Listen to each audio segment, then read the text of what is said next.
السلام علیکم ورحمۃ اللہ وبرکاتہ۔ ناظرین، یہ وقت نماز عصر کا بعد کا ہے، تو میں بتانا یہ چاہتا ہوں کہ یہاں سوار اور جمعرات کو اور روزہ رکھنے کی نظام آج بھی موجود ہے ماشاءاللہ۔ سوار کو اور جمعرات کو روزہ رکھتے ہیں، ان کے افطاری کا سامان رکھتے ہیں ماشاءاللہ۔ اگر دوست احباب نے روزہ رکھا ہے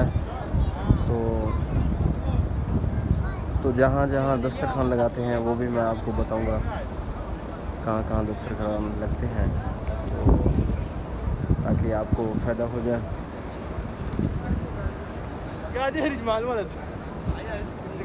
اللہم لک الحمد و لک الشکر۔ یہ ماشاءاللہ یہ سامنے جو کھڑے ہیں ماشاءاللہ، یہ ان کا شرکے کا جو ہوتا ہے نظام، یہ ان کا ہے، تو ماشاءاللہ سارا نظام چلتا ہے۔ اللہم لک الحمد و لک الشکر۔ ماشاءاللہ افطاری کا بڑا سامان ہوتا ہے، اس میں پانی ہوتا ہے اور کھجور ہے اور جوس کا ڈبہ بھی ہوتا ہے، تو یہ ماشاءاللہ افطاری کا سامان جب آدھا گھنٹہ باقی رہ گیا تو تقسیم کرنا شروع کر دیتے ہیں ماشاءاللہ۔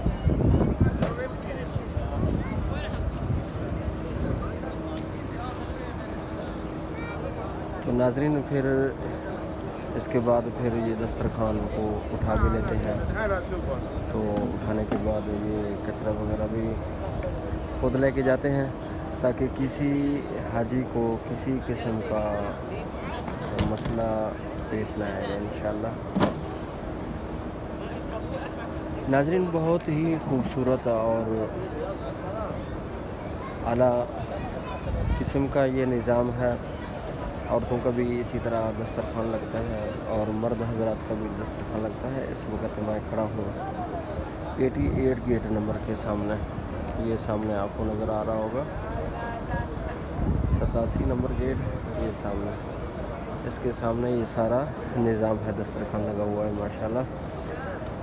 ناظرین، اسی طرح اندر اگر 88 کے اندر چلے جائیں تو 19 کے اندر چلے جائیں 90 نمبر، اور اسی طرح 85 86 نمبر کچھ عورتوں کے ہیں اور کچھ مردوں کے گیٹ خاص ہیں۔ اس کے اندر بھی دسترخوان لگے گا انشاءاللہ، لگتا ہے سوموار کو اور منگل کو۔ یاد رہے ایام بیض، ہر مہینے کے 13 14 15 تاریخ کو بھی روزہ رکھا جاتا ہے حرم شریف میں۔ یہ ماشاءاللہ بابے کو دیکھیں، یہ کھجوریں تقسیم کر رہے ہیں۔ اللہم لک الحمد و لک الشکر۔ ناظرین، کتنے خوش نصیب یہ لوگ ہیں، دیکھیں حرم شریف، پھر روزہ، اور یہ دیکھیں یہ بھی تقسیم کر رہا ہے گلاس میں ڈال کر۔ کتنے خوش نصیب ہیں یہ لوگ، روزہ افطار کراتے ہیں حجاج کرام کا۔ ناظرین، لاکھوں کی تعداد میں حجاج ہوتے ہیں، اندر بھی ہے اسی طرح، دور الاول میں بھی اسی طرح ہے، اور چھت اگر ابھی تو بند ہے، چھت اگر کھلا ہوتا تو وہاں بھی دسترخوان لگ جاتا۔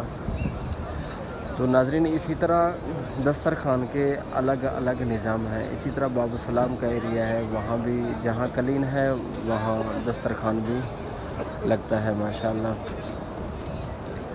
اللہم لک الحمد و لک الشکر۔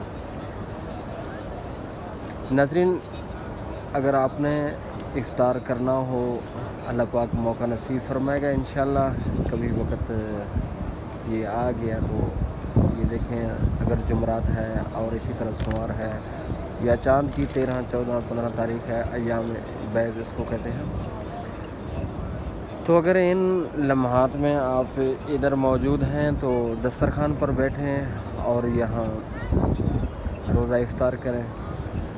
اور میرا مشورہ بھی ہے کہ روزہ آپ رکھیں، سوار کو بھی رکھیں، جمعرات کو بھی رکھیں، تاکہ آپ حرم شریف میں روزے کے اندر رہیں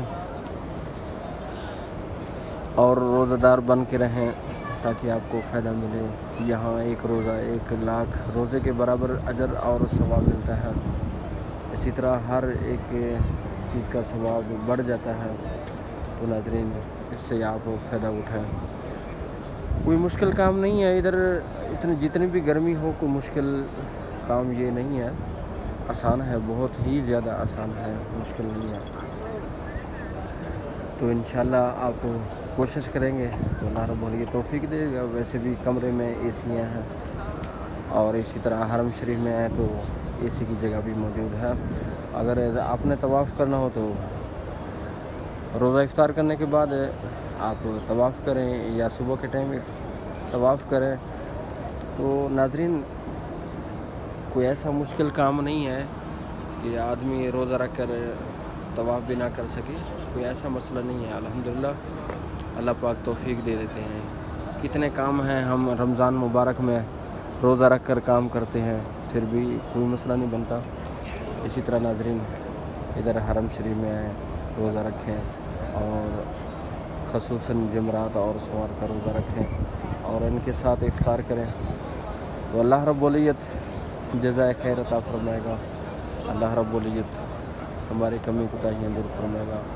اللہ پاک سے دعا کرتے ہیں اللہ پاک ہمارے ساتھیوں کو ادھر آ کر روزے رکھنے کی ہمت توفیق عطا فرمائے.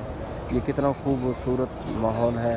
جیسے رمضان مبارک میں افطاری کا نظام چلتا ہے, رمضان مبارک میں تو وافر مقدار میں ہوتا ہے, لیکن نقشہ وہی سامنے آ جاتا ہے رمضان مبارک کا. یہ پیچھے زمزم کی کولر بھی موجود ہے. یہ زمزم کے کولر موجود ہیں روزہ دار کے لیے. چاہے روزہ کسی نے رکھا ہے یا نہیں رکھا, تو جو ڈیوٹی ہے وہ ڈیوٹی پوری کریں گے. تو انشاءاللہ وہی یعنی کہ نقشہ ہے رمضان مبارک کا, جس میں افطاری کا وقت, پھر افطاری کے ٹائم دعاؤں میں اپنا وقت گزارنا, پھر تلاوت میں, پھر انتظار میں روزہ کب کھلے گا. سامنے دسترخوان, جس طرح یہ سجا ہوا ہے دسترخوان, یہ ڈبوں میں انشاءاللہ جب تقسیم ہوگا میں ویڈیو بناؤں گا, وہ بھی آپ کو دکھاؤں گا ان میں کیا کیا چیز ہوتی ہے. تو انشاءاللہ ہمارے ساتھ رہیں, ہم آپ کو مفید مشورے بھی دیں گے. تو اللہ رب العزت سے دعا ہے اللہ پاک ہم سب کا حامی و ناصر ہو. اللہ پاک ہمارے کمی کوتاہیوں کو اپنے رحمت فضل و کرم سے معاف فرمائے. اللہ تعالی ہم سب کا حامی و ناصر ہو. اللہ حافظ.